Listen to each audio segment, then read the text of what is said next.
Last time, we looked at the origins of the ever-changing Jungle Cruise in its early days, from designers who saw it mainly as a botanical attraction to landscapers who at night hung cut orchids from trees while standing in a motorless boat.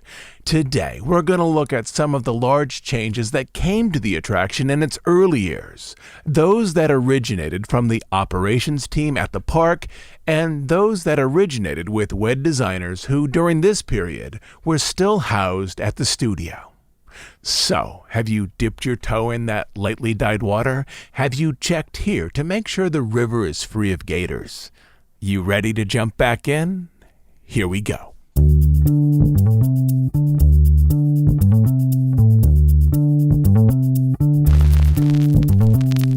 In 1955, the Jungle Cruise started out as a straight-faced excursion into remote regions of the world with many animal scenes focused on Africa. It was a theme park ride featuring highlights of the Disney nature documentary series, The True Life Adventures.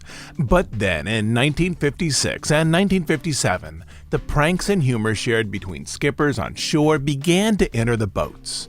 In an early unpublished version of his memoir, longtime Disney manager Van France explained that the evolution of the jungle's spiel, from serious travel narration to moments of comedy, came from Charlie Thompson, who was the area supervisor for Adventureland and Frontierland, also one of C.V. Wood's practical joke-loving friends. Quote, "I credit him with much of the development of the Jungle Cruise," Van France said, including the tagline and the narration of, "If your mother-in-law is still with us, you've missed a golden opportunity." But a few light moments of humor, such as jokes about the backside of water, didn't immediately fix all of the problems on the Disney jungle. Walt wanted his park to be continually updated, to refresh attractions every few years. The story that is most associated with this outlook, and may in fact be apocryphal, is the story about Walt overhearing a conversation between a mother and her daughter. The daughter wanted to go on the Jungle Cruise, but the mother told her that they had already seen it on their last visit. Whether or not this exchange actually happened, the story illustrates generally how Walt saw his park. Improvements, what he called pluses, were the lures to entice locals to visit attractions they had already experienced.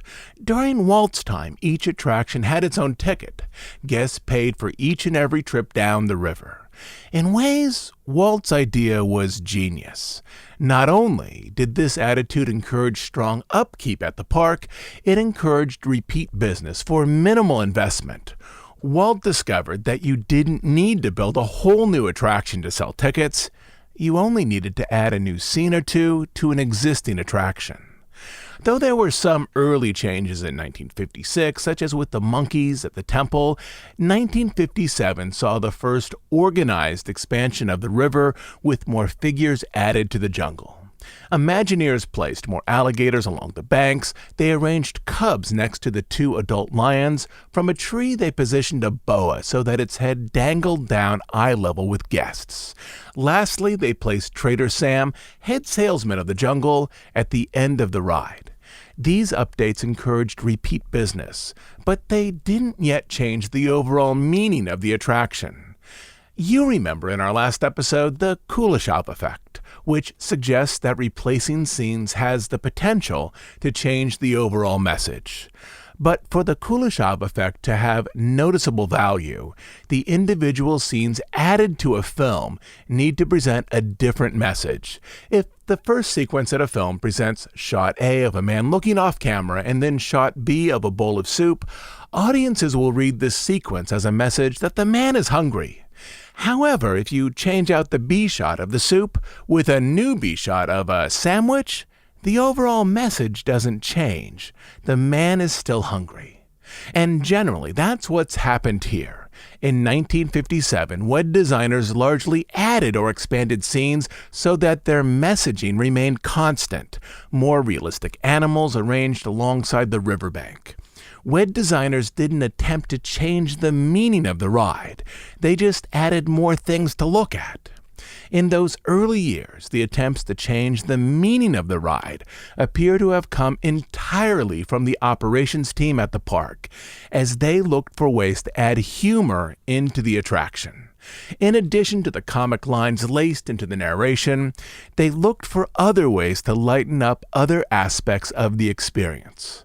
One of the most unusual involved the live bird they hoped would entertain guests as they stood in line. Forget for a moment that the first set of live animals, those baby alligators arranged near the queue area, proved a disaster. One Disney manager thought that another live animal would fix a problem that had been building at the attraction for years. Throughout the 1950s, the line for the Jungle Cruise, particularly in the summer, was exceptionally long, with frustrated guests often waiting out in the sun. During the first summer, as Charlie Ridgway recalled, throughout the park, quote, Walt put in musical groups and other entertainers to keep guests amused while waiting. But then Tommy Walker, head of entertainment, thought that perhaps they could do something unique for the Jungle Cruise. They could train a mynah bird to interact with guests, a real mynah bird, who would be trained by people at the park and not by a professional animal trainer. Walker thought that the bird would say things like, quote, Hi there, my name is Mickey Mynah. What's your name? The park acquired a bird, and with some basic understanding of bird training, they put the cage in the dressing room and office area above the Golden Horseshoe Saloon, where, according to Van France, quote, a tape constantly played the words that Mickey Mynah was supposed to say. But other people at the park thought it would be funny to teach Mickey Mynah some less appropriate phrases.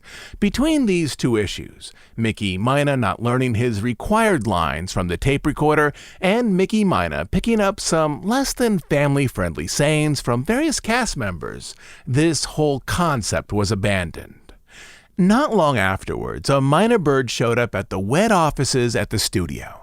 The bird was a gift given by Walt to model makers Harriet Burns and Fred Jurger to keep as a pet, a bird that they would also use for those mechanical birds that they would initially design for that never-built Chinese-themed restaurant on Main Street that then turned into the Tiki Room.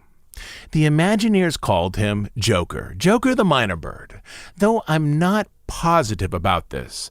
I suspect that Mickey Mynah and Joker were really one and the same. After all, how many mynah birds could there be in the world of Disney during those years? And though Mickey Mynah never found his role at the park, the idea to have a talking bird interact with guests outside an attraction was later redone with the Barker bird over at the Enchanted Tiki Room, an animatronic who talked to people in the park, enticing them to see the show. The idea proved so popular that Disney eventually had to remove the Barker bird as it caused crowding in the narrow entrance area to Adventureland.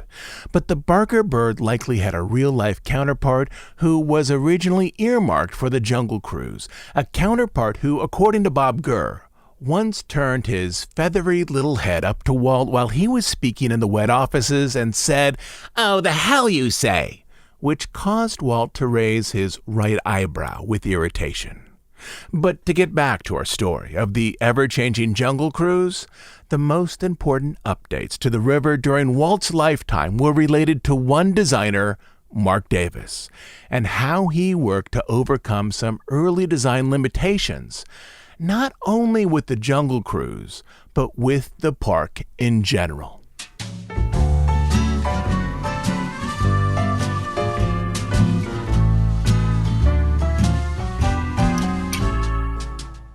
In the 1950s, Disneyland had a fundamental identity problem.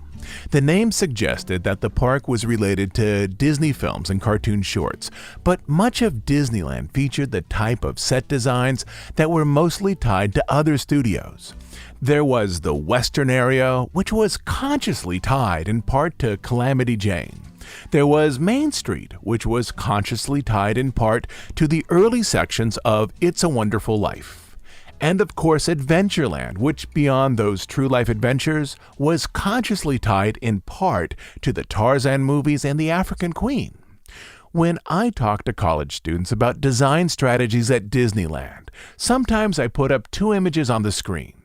The first of a Jungle Cruise boat going downriver, and the second of a lesser-known Disney film. Usually I pick one of the unnamed characters in The Legend of Sleepy Hollow, pulled from a crowd shot. Then I ask the audience which image to them looks more Disney.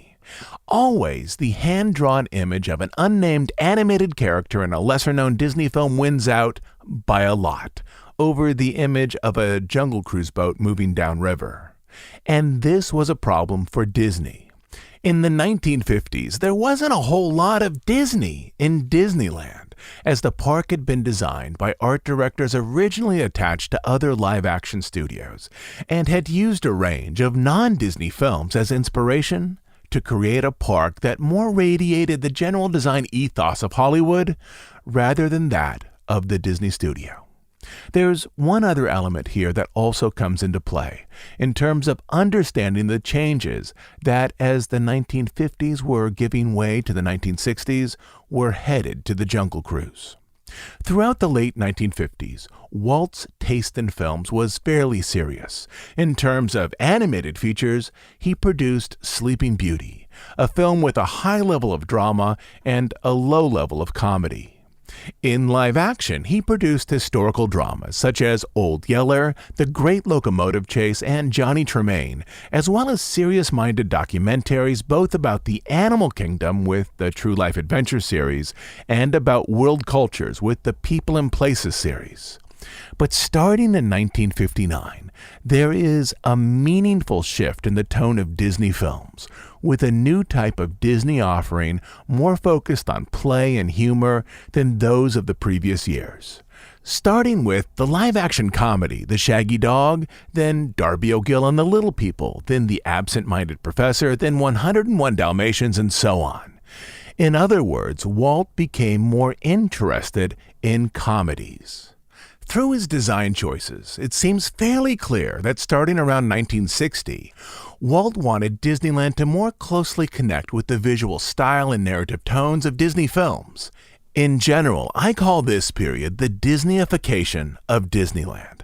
That is, Walt wanted Disneyland to become a lot more Disney. This effort had two components. First, some of the visual designs for the park would need to gesture more toward the caricature elements found pervasively in Disney animation. And second, the park would need to hold the type of warm, family-friendly humor that was found in the early Disney films and also in many of the films that Walt was producing in the early 1960s. The person who would solve this problem was Marc Davis, who started at the Disney studio in part because he had strong skills drawing animals with a high degree of realism. Quote, "One of the reasons that I came to the studio was that I was more or less expert on the drawing of animals. I'd spent a great deal of time in zoos drawing. In fact, sometimes I spent more time in zoos than the animals." In his drawings, he arranged animals with realistic anatomy so that they presented themselves with a high degree of believability on the page. Davis began his career at the studio as a character designer and storyboard artist, where he focused his skills on communicating the story of realistic animals such as Bambi through visual arrangements and movement. Quote, "Staging is where you pick the right place to show something. In such a way, the action communicates personality strongly to an audience." Drawing on his familiarity with animals, he spent years working on Bambi, developing both story elements and character designs, blocking out scenes so that they communicated their emotional message largely through visual elements destined for the screen. As the film moved from story development to production, Walt promoted Davis to the role of character animator, where he became a lead artist, eventually overseeing scenes with Bambi, Thumper, and Flower. Quote, "Walt was so impressed with the storyboards I had done, he wanted me to work on the animation for the film," he said. After Bambi, he developed his animation skills to include human characters, particularly women. And by the late 1940s, he was the studio's specialist in leading ladies. He drew Cinderella, Alice and Aurora, the lead character in Sleeping Beauty, where his animation presented them in a way an audience was invited into the world of their aspirations and fears. For most of the 1950s, female characters were at the center of Disney features. Quote, "I could draw them better than any of the others," Davis said. "And if they don't come off, the film doesn't. You have to love Aurora and Cinderella to love the film." Like many artists at the studio, Davis was involved with the creation of Disneyland in small ways during those fast-paced months leading up to its opening. He designed the backdrop featuring the animated characters Pecos Bill and Slewfoot Sue that were used for years at the Golden Horseshoe Revue. He also inked out the mermaid design, arranged as the figurehead ornament on the Chicken of the Sea pirate ship in Fantasyland, a figure that was later sculpted by Chris Mueller. But after the park was open, like most Disney artists, he returned to animation, overseeing scenes featuring Maleficent and then Cruella de Vil. At that time, he saw animation as the more significant area of art and entertainment within the Disney structure. Quote, "I was extremely critical of Disneyland," he said. "I didn't think there was much entertainment in the original Disneyland." But despite his low view of the park, in 1960, likely in early fall, as production was wrapping up on Dalmatians, Walt explored the possibility of shifting Davis over to WED, the Disney-owned company that designed attractions for Disneyland. At the time, the studio was considering limiting feature animation due to the tremendous cost and focusing instead on live-action films. Quote, "Actually," Davis said, "the business people wanted to discontinue animation entirely. This was after we completed 101 Dalmatians. They contended that it took too long, it was too expensive, and so on, and said that Walt should discontinue doing cartoons and animated features." But another lead animator, Eric Larson, recalled that during the tremendous cost overruns of Sleeping Beauty, Walt himself felt the financial pinch of animation arranged for the big screen. One day, according to Larson, Walt confronted Davis and another lead animator about the ever-expanding budget to create the picture. Quote, "You're costing us a fortune," Walt said. "Why, hell, we're putting out live-action pictures on short schedule and damn cheap. You guys are going to bankrupt us." The studio finished Sleeping Beauty many years behind schedule. Then 101 Dalmatians, in part because it had been in development during Sleeping Beauty, but then came the serious problems. Quote, "All this time, I'd been working in story," Davis said, "off and on. When we'd finish one feature, I would generally go up and help prepare the next one and do story work on it." But in the fall of 1960, for a while, it was unclear if the studio would start immediately on another animated feature. During this lull, as the studio worked slowly toward features with more modest budgets, Walt thought he might have other assignments for Mark Davis. Quote, "Walt Disney came to me and asked me to take a look at some of the things down at Disneyland," Davis said. Another time, Davis explained that his job was to adjust elements at the park. Quote, "I think it was just that there were some things at the park that Walt Disney didn't feel right about. And then if you were available, he would say, 'Hey, Mark, maybe you can do something about this.'" Shortly after this conversation, Davis spent time at the park with a lot of his attention focused on a recently updated attraction called Mine Train Through Nature's Wonderland. Like the Jungle Cruise, the Mine Train incorporated scenes from the True Life Adventure series arranged into outdoor stages featuring mechanical animals. Only whereas the Jungle Cruise was focused on exotic locations overseas, the Mine Train drew inspiration from the True Life Adventure films shot in North America, with scenes of beavers, bears, desert animals, and bubbling pots of mud and geysers. Davis would later explain that he, quote, "had a lot of criticism of it, particularly the way the attraction slanted towards serious tones. Quote, "There was no real humor on any of the Disneyland rides," Davis said, "and I wanted to put some in there." He understood that the designers who had developed these rides had backgrounds largely in live-action dramas, not animation or comedy. Quote, "You know," he added, "it's easy to do the heavy aspects, but it's hard to do the funny stuff." When he returned to the studio, he put together storyboard drawings to block out new scenes that might be added to the mine train experience. In this, he was turning away from his current specialty in animation, that is, leading female characters, and reaching back to his early years at the studio, both in terms of blocking out scenes to create a visual story and in terms of presenting realistic animals in a way that intrigued an audience. He noticed that many animal figures on the mine train were presented by themselves, as in a natural history museum where a taxidermized figure became a representation of its species. This was similar to the staging of animals on the Jungle Cruise, where guests on a boat would see a single elephant, a single snake, or a single rhino. Davis wanted to group animals so that the figures together acted out a story, one often arranged with humor. In a film, a story was rarely arranged around a character in isolation. Rather, drama and comedy was developed by placing characters together. For example, he saw two kit foxes along the train ride, separated by many feet. One fox shook his head from side to side, the other nodded his head up and down. Davis thought that if these characters were placed side by side, with the movements timed out better, it would look like they were having a disagreement about what to do next, one agreeing to some proposed idea, the other dismissing it. That, in a small way, was a story, arranged through characters that already existed on the ride.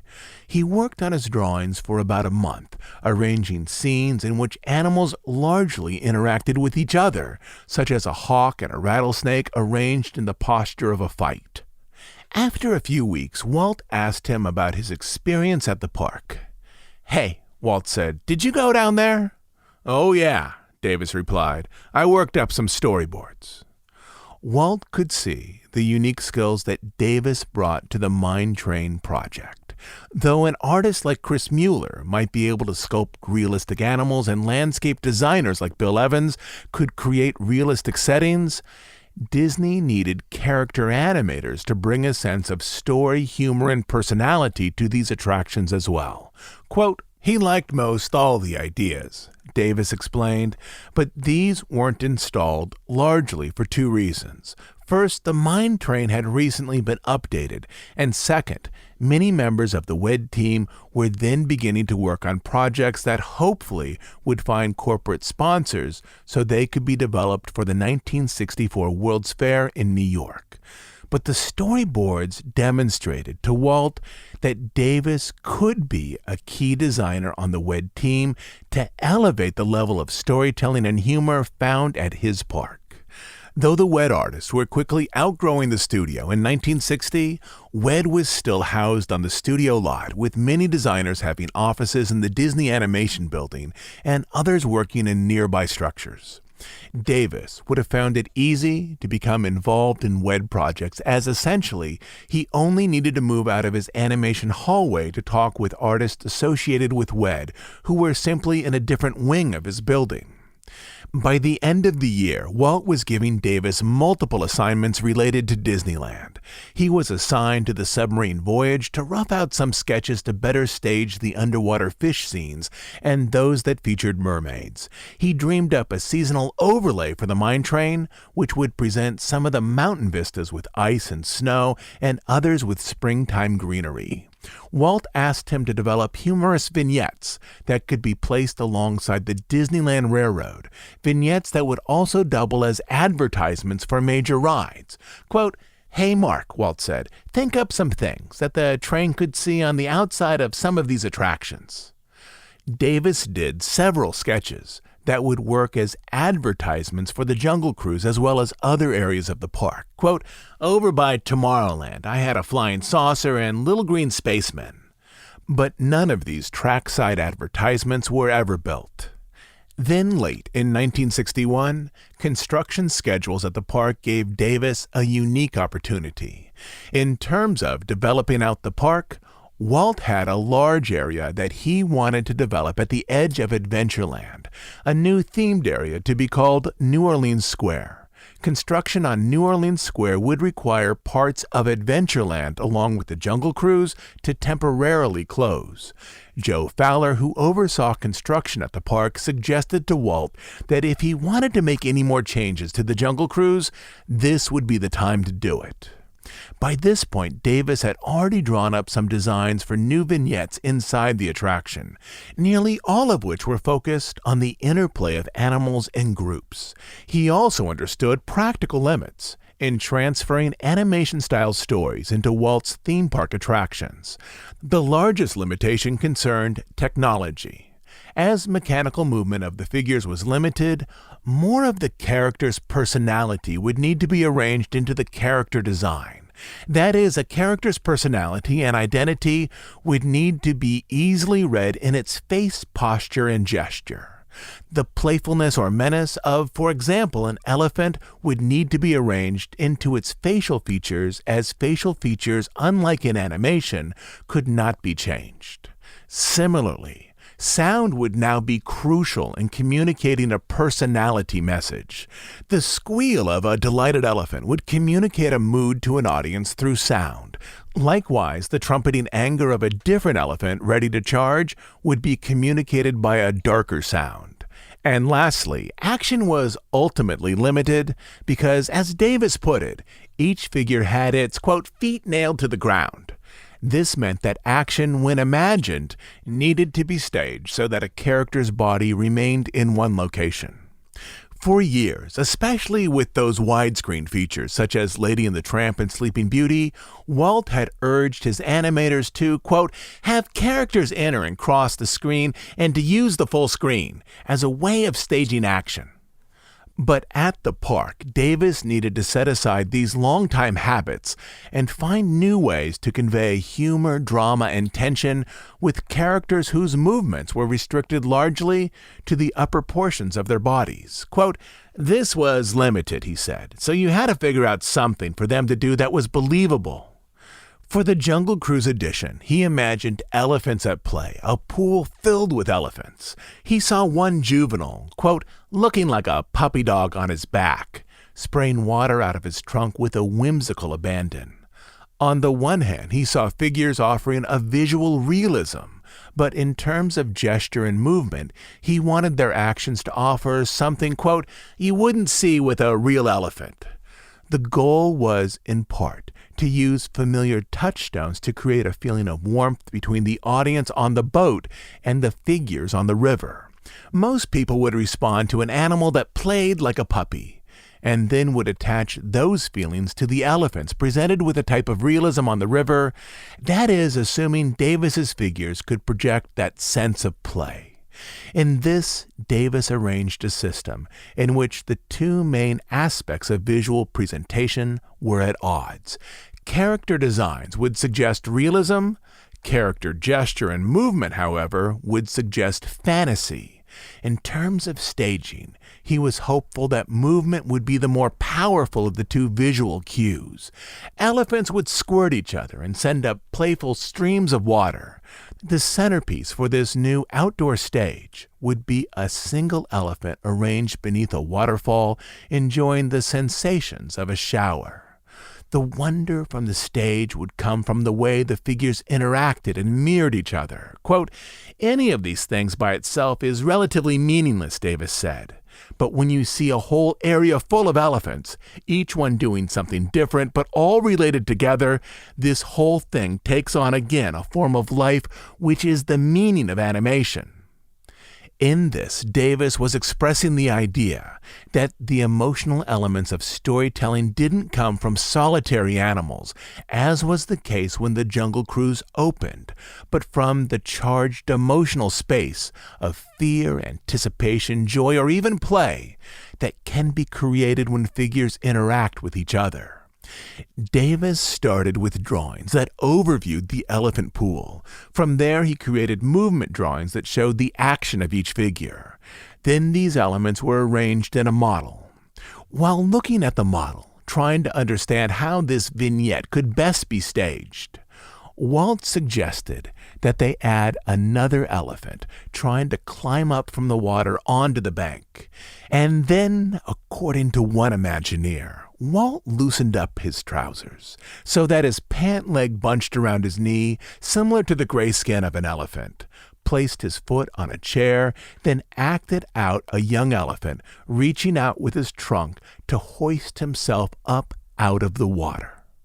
Walt stood there, pretending to be an elephant, with his pants baggy around his knees. A few of the model makers laughed. But with this, everyone at WED was clear about the new direction for the Jungle Cruise. It would move toward visual humor, playing the realistic designs of the animals against the fantasy elements of play.